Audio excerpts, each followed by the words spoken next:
3, 2, 1, go!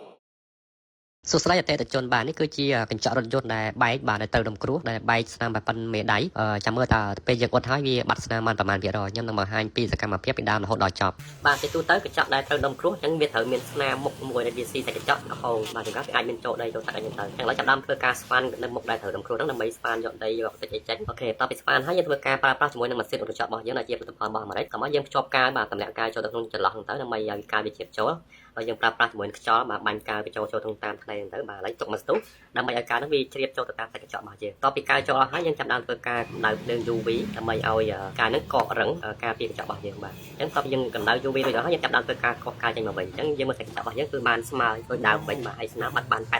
អញ្ចឹងយើងប្រើប្រាស់ដោយមានទំនុកចិត្ត